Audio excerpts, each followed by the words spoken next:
En el caso de la Polar, 3 ejecutivos de la multitienda aceptaron ir a un juicio abreviado después de reconocer una serie de delitos económicos. Vamos a conversar de este tema. Para eso nos acompaña en Cine de Chile el abogado defensor de María Isabel Fará, Alex Caroca. Abogado, muchísimas gracias de conversar con nosotros hoy día en Cine de Chile. Buenas tardes, gracias a usted por la invitación. Lo primero que quiero preguntarle es su reacción general a esta decisión de ir a un juicio abreviado. Explíquenos por qué su defendida, específicamente, no habla por los otros, evidentemente, su defendida decide ir a este juicio abreviado. Bueno, la verdad es que este es un sistema de justicia penal al cual se veía enfrentada nuestra representada, que tiene muchas características muy particulares.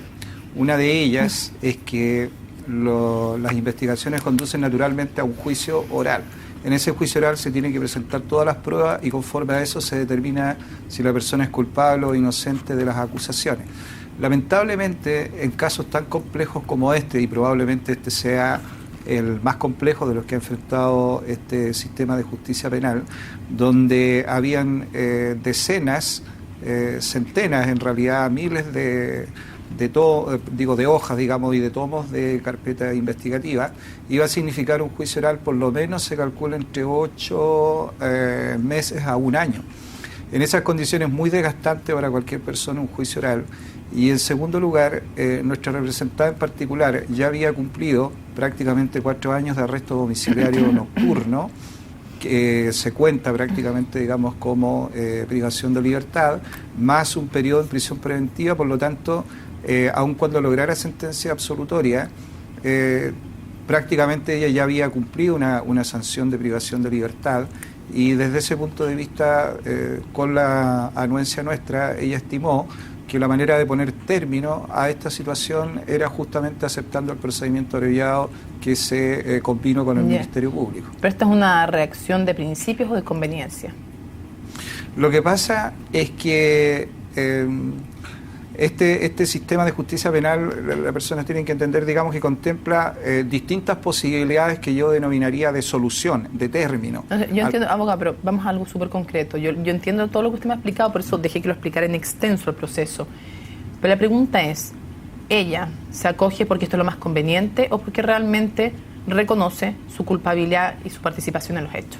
No, ella se acoge sencillamente porque es la solución más conveniente en este momento. O sea, te das cuenta, perdón, es que cuando uno acepta un juicio abreviado, acepta su participación en los hechos y los hechos que imputa la Fiscalía.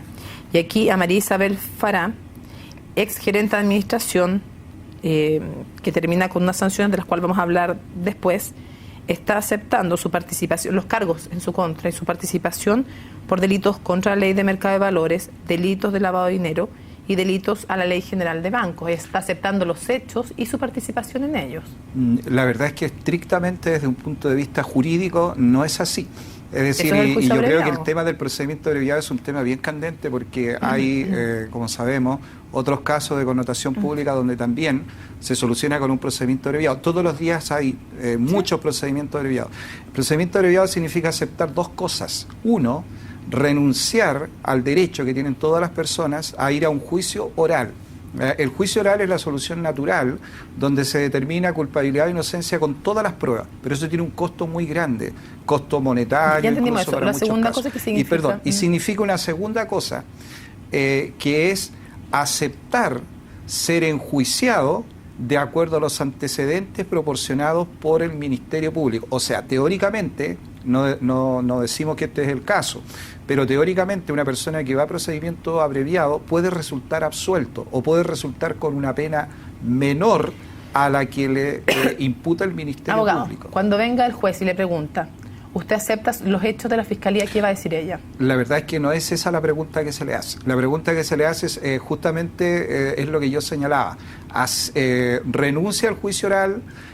¿Usted acepta, digamos, que yo, juez, dicte la sentencia? No es esa la pregunta que escuchamos en el caso de Joyun Novoa ni la que hemos escuchado en otros juicios orales abogados. No es así. Hemos escuchado la pregunta clara del magistrado de si acepta los hechos que están en la investigación por parte de la Fiscalía. Esa es una pregunta básica de cualquier juicio abreviado. Se le pregunta al imputado, ¿usted acepta los hechos que está describiendo la Fiscalía? Y dice sí o no. ¿Acepta renunciar al juicio oral? Y dice sí o no. ¿Acepta su participación en los hechos? Y dice sí o no? ¿Qué va a decir María Isabel Farah? Mire, lo que pasa es que técnicamente, y perdóneme, digamos, yo soy uno de los redactores, digamos, en cuanto a asesor legislativo del Código Procesal Penal. No digo que no pueda formularse la pregunta en esos términos. Ya. Si así se hace, yo entiendo, digamos, que está mal formulada la pregunta, porque en estricto rigor el juicio abreviado no significa eso, y porque si fuera así no podría haber sentencia absolutoria, y eso se discutió mucho teóricamente. Entonces vamos a lo que es muy interesante para la gente. Entonces ya usted dice que quiero saber si hay un acuerdo con la Fiscalía en no discutir la pena. Es decir, justamente como para que haya un procedimiento abreviado tiene que haber un acuerdo previo que en realidad involucra no solamente a la persona imputada, sino que también a su abogado, que es uno de los pocos casos en los cuales el abogado tiene que dar su opinión también favorable.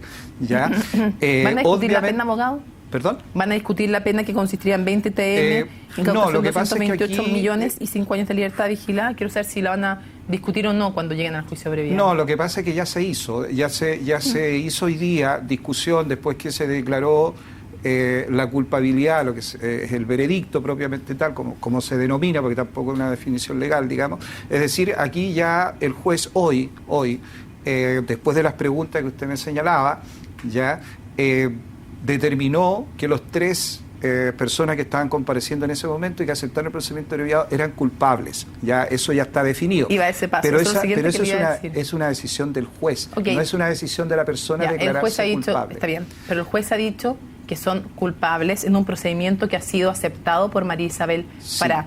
Quiero saber, ¿hay alguna posibilidad siquiera de que ustedes intenten revertir esta pena? Bueno, la pena se va a conocer con precisión el día 18 de diciembre próximo. Sí, pero ya sabemos cuál es el acuerdo. Pero y obviamente uno lo puede anticipar, pero en principio nosotros, y entiendo que otras personas tampoco, digamos, vamos a controvertir el monto de la pena. No, perdón, no escuché, ¿no van a controvertir? No lo vamos a controvertir. O sea, van a aceptar la incautación de 228 millones, los 5 años de libertad vigilada y 20 UTM. Respecto de eso, efectivamente hubo la determinación de ese monto, se determinó en base a ciertos cálculos que hizo el Ministerio Público, que nosotros conocimos en su momento y que le recomendamos a nuestra representada, en este caso, aceptar. ¿Ya? Por lo tanto, desde ese punto de vista, no lo vamos a controvertir. Perfecto, me queda claro eso. Lo otro, quiero saber, un juez en un procedimiento, para que lo hagamos técnicamente como usted me pedía, un juez en un procedimiento que aceptó participar su defendida, María Isabel Farah, determinó que era culpable de delitos contra la ley de mercado de valores, delitos de lavado de dinero y delitos a la ley general de banco. ¿Ella siente que hoy día se ha hecho justicia o ella dice que es inocente de estos delitos, que no cometió ninguno de estos delitos? Yo tendría que responderle categóricamente esto último, lo cual no es sin embargo contradictorio con el hecho de aceptar un procedimiento abreviado. No entendí. ¿Qué es lo que me responde usted? ¿Ella es inocente de haber aceptado? Ella siente en su fuero más íntimo, digamos, que ella es inocente. ¿Y que no cometió ninguno de estos delitos? Yo la respaldo en ese sentido. Sin embargo, acá hay que reconocer lo siguiente. Yo no vengo acá, digamos, y creo que no es del caso, a esta altura ya se aceptó el procedimiento abreviado, a minimizar los hechos acontecidos en el caso La Polar. Ya los hechos fueron graves. Los hechos, hubo repactaciones unilaterales que afectaron a miles de personas y eso evidentemente merece un reproche y merece, digamos, también que se adopten las medidas correspondientes para que eso nunca más ocurra.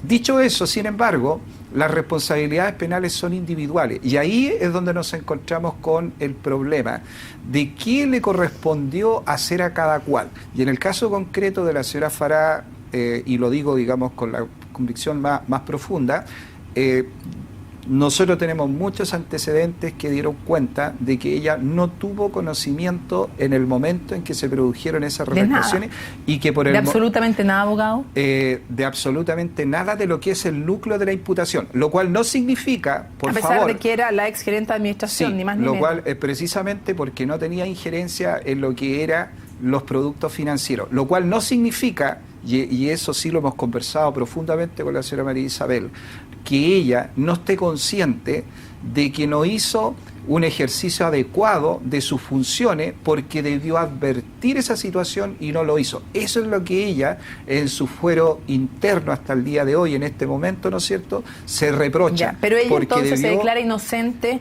de haber cometido delitos contra la ley de mercado de valores, delito de lavado de dinero, delito de la ley general de banco, dice que no ha usado información privilegiada, nada de eso, se declara inocente. Absolutamente no, porque cada uno de esos delitos suponen por ejemplo, usted me menciona, ¿no es cierto?, uso de información privilegiada, suponen haber conocido justamente información que no estaba en el mercado para efectuar determinadas operaciones.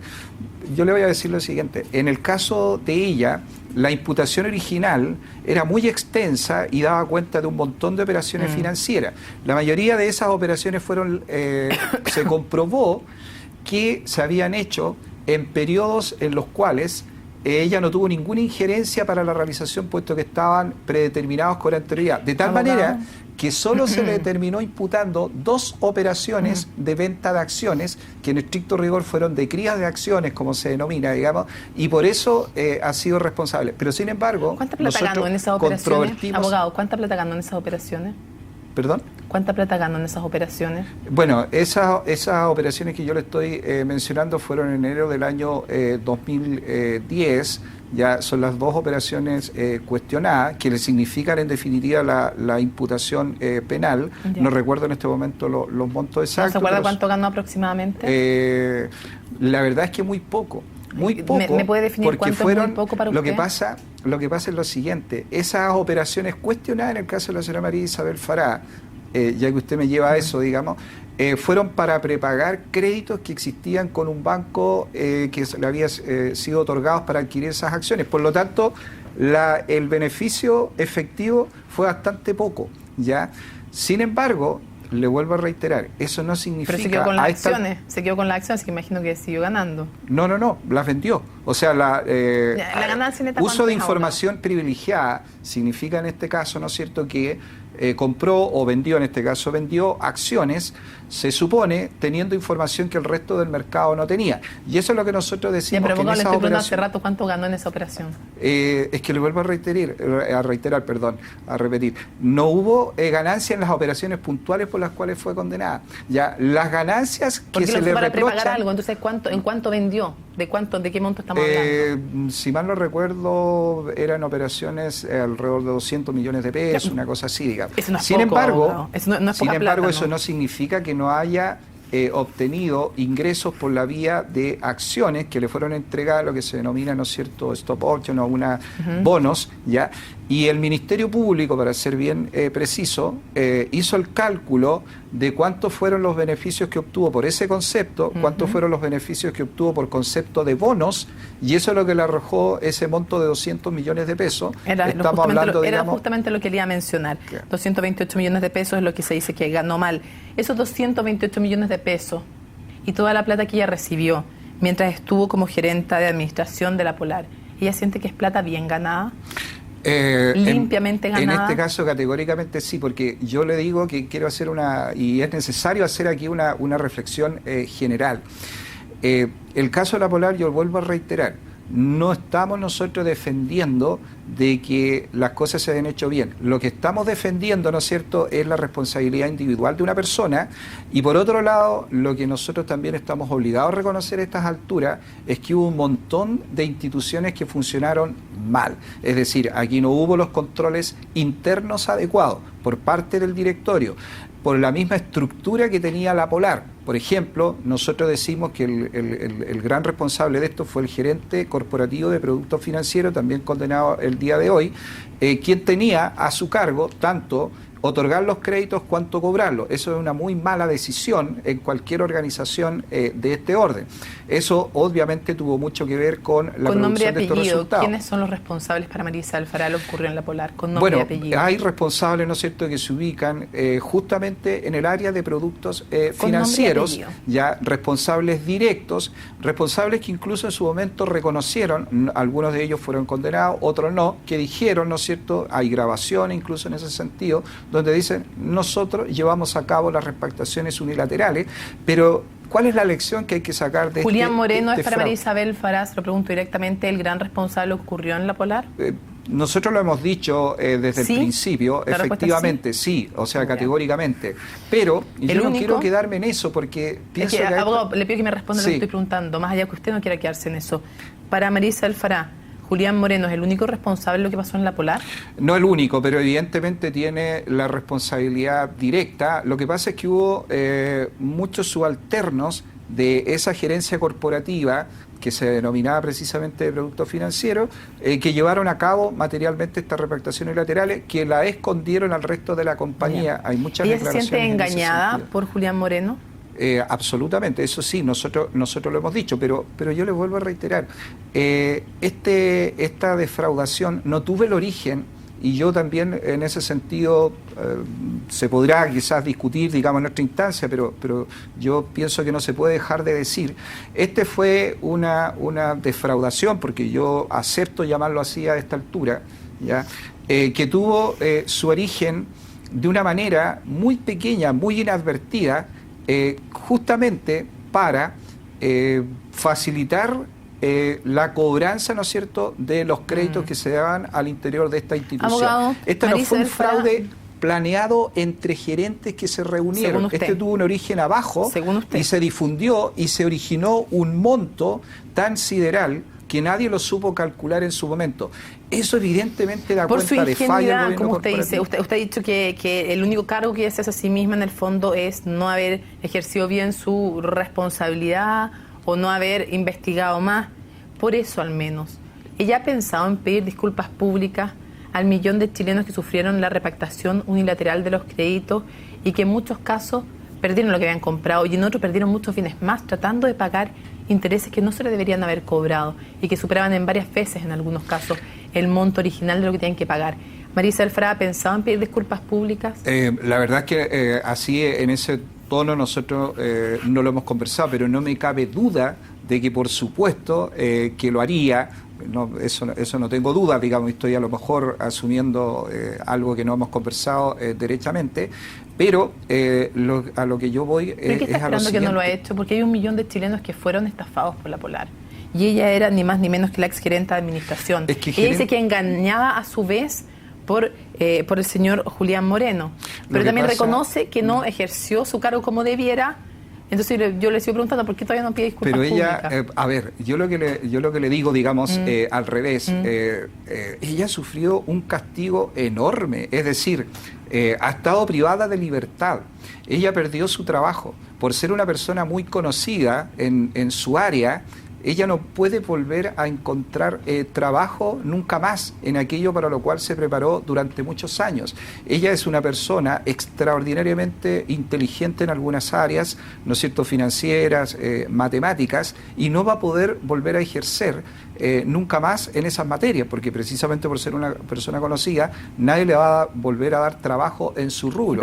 Por lo tanto, su vida terminó absolutamente destruida por esto. Es decir, ella aceptó, y eso yo quiero ser absolutamente categórico porque yo le dije muchas veces, al igual que lo hicieron otros ejecutivos, nosotros podríamos pedir que el arresto domiciliario nocturno al cual ella estuvo sometida durante 4 años pudiera ser por menos tiempo o derechamente se dejara sin efecto. Ella no lo aceptó. ¿Pero usted cree que ella se quiso inmolar ante la opinión, que se estaba autocastigando y por eso no pidió la rebaja a la medida? No autocastigando, pero de alguna manera ella es una persona que ha reconocido esa responsabilidad, como digo, por no haber sido diligente en el ejercicio de sus funciones. Cosa muy distinta es haber tenido conciencia, haberse sentado, ¿no es cierto?, todos los días frente a su computador y haber dicho, junto a otros gerentes, porque los hechos no ocurrieron así, vamos a formar una empresa ficticia y vamos a engañar a todo el país, ¿no es cierto?, y vamos a ganar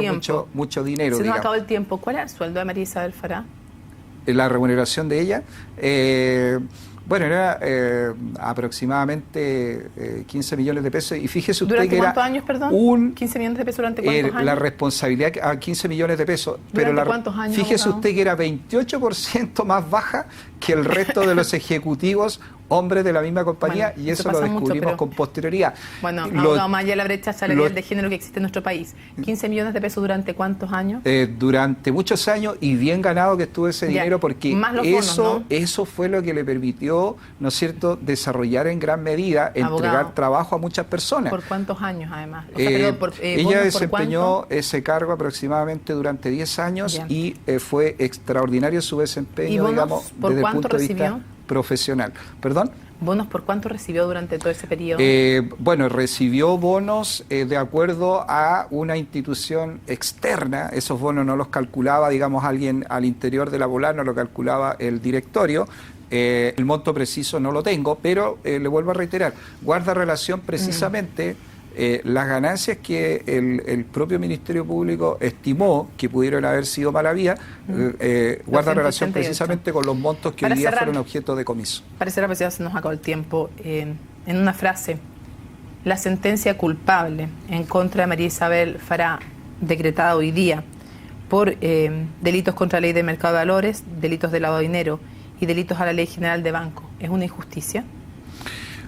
A ver, yo creo que es una solución desde el punto de vista penal. Nosotros como defensores... ¿Se condenó a una inocente? A ver, Abogado, yo creo concreto, que en estricto rigor, no, digamos, en el sentido de que es de que una persona que aceptó ir al procedimiento abreviado libre y conscientemente con nuestro consejo, pero que obviamente quedamos con el dejo amargo de que no se pudo llegar al juicio oral por las razones que expresé al comienzo, y que el juicio oral es lo que naturalmente permite dilucidar en profundidad los hechos, pero este sistema de justicia en lo relativo a la parte penal, porque la parte civil todavía está pendiente, van a transcurrir muchos años probablemente donde las personas afectadas van a poder intentar obtener la reparación de los perjuicios, no solamente de las personas naturales. Ya, o sea, se condenó a un inocente pero que instituciones, aceptó ir a juicio abreviado, en resumen eso. Yo vuelvo a reiterar, el procedimiento abreviado es una forma de solucionar un juicio penal. Muchísimas gracias por habernos acompañado en CNN Chile. Gracias a usted. Que esté muy bien.